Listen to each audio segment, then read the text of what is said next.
I wrote him and I told him, this is what your company is doing to me. I need you to stop doing that and cease and desist. Because when the Lord's army shows up, that day you shall give account of what you had done, because you've done it to so many people. This is a chance for you to change your ways. But if you don't change your ways, then you shall feel the power of the Almighty God. And on that day, that God that you don't know, that you don't believe, you will know that God exists. Just as the CEO for YouTube is dead now. And so are everybody. It does not matter which position you are.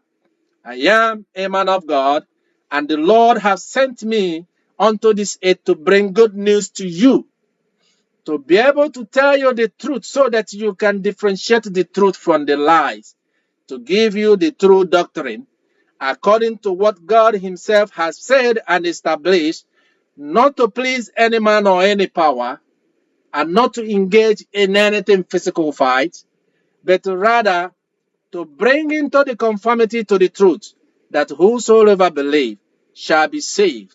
So also that you, the members of the soldiers, to understand the principle upon which the church that you belong to is established, consistent with the Christian faith, not the one that was usurped by the Roman Empire at the time, when they felt threatened after the church have saved them to return the power, and they turn out and then bring in the slavery of idol in the name, using the name of Mary, the mother of Jesus, the man. Where is Roman Empire today? And all those that worship that idol, where is their life today? Look at every one of them. Those that have broken out of this bondage broke out by the mercy of the Lord, because the Lord had made a promise that he will save those that he will save. And that is only a fraction of the number of people that worship all these idols. The idols, we serve them even before my ancestors know who Jesus Christ was. We were always arresting demons and evil spirits. The idols tearing it down, make it powerless with the spirit that operates through them. By the belief in the God that lives in heaven, the one and only true God, and the greatest of all, that no other thing can be if he says you cannot be. Neither can anything live if God says he cannot live. Neither anything can be done if God says it cannot be done. For there is no other person and no one, no power, no principality, and no authority can overturn that of which God have decreed. I speak to you, my brothers and sisters, for you to remember that God is great. In the world of today, when you look at the money, commerce, the security apparatus, you look at the treasuries, you look at civilization around you, you look at the freedom and liberty, you look at the conflict, you look at social cohesion, look at social skills of our citizens and people, look at democracy, look at statehood, look at national viabilities, look at the workforce. There is danger in all of them. Should that not be the concern of the national security apparatus? Should they not be worried about the future? Should they not be worried about you that put them there, that elect them, that God will hold responsible? What did you do?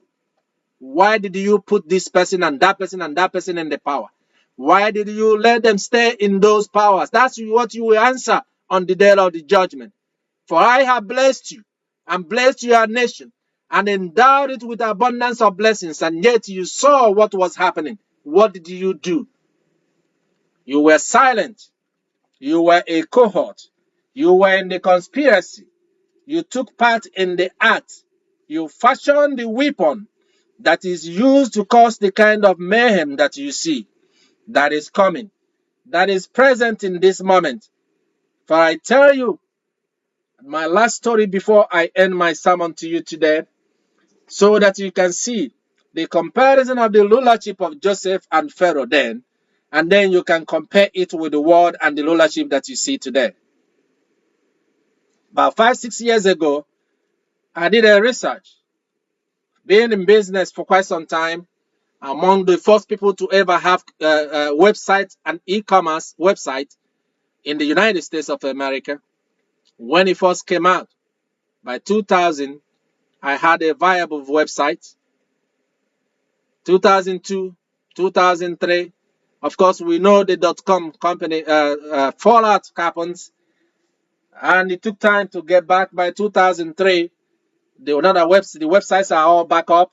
So, but we're saying this, that in terms of the commerce and things we do, but around 5, 6 years ago, I see the same old. Then I use InMotion, used different kinds of ISPs, which is internet service providers that host these websites, web hosting companies.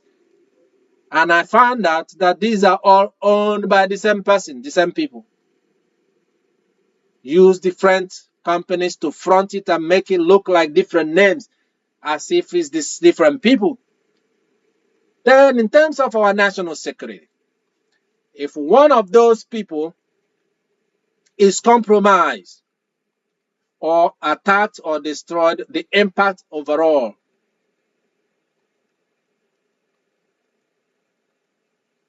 they own all the companies. Just like what happened with Microsoft and all the companies that were affected by the recent attack through the strike, is it CrowdStrike or CrowdStrike? I forgot the name. Why should one person, this is a free market economy, is it not to the interest of our country to make sure that such a service is not controlled by one or two or three people who are friends and who own the companies? Behind the company that owns the company that owns the company that owns the company that owns the company behind different ISP providers. Where is the regulation, the law to get such national security structure? The e-commerce, everything is now online. You find one person come and become monopolistic, that every other person must have to funnel through one person. They call it free market. That's not the free market that our founders in this country fought for and defended, that has given much to people. Yes, there may be many now in the ISP